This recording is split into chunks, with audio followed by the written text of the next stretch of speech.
Long ago and far away, there once was a young woman called Helana who lived with her father on the edge of town. Helana's father was a scientist.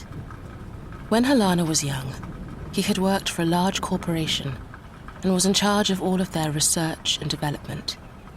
But when the corporation's profits fell, the facility he worked in was closed. From then on, Helana's father worked for himself, selling his expertise to whichever companies he could. When her father had work, things were good. Helana and her father ate well and could afford new clothes and trips to far-off lands. Other times, though, when her father did not have work, Helana knew that things were tight.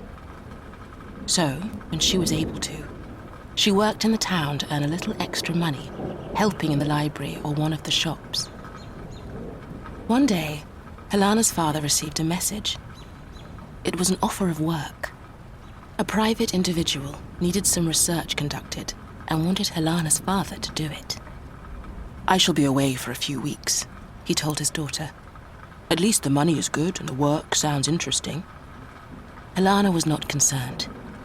Her father often worked away from home, and she was quite used to coping on her own for a while. Gradually, though, the weeks became months, and Helana heard nothing from her father. She began to worry. She left messages on his communicator but got no reply.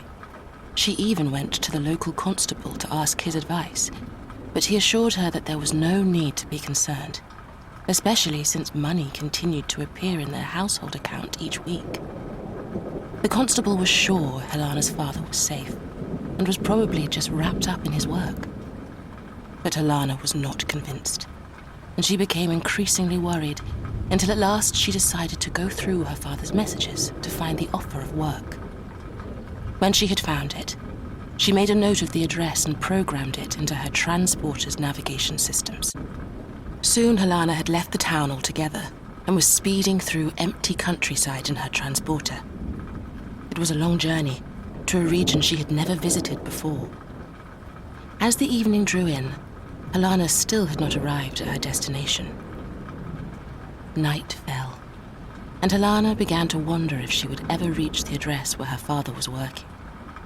In the sky above her, a sliver of a moon was all but lost in the trees.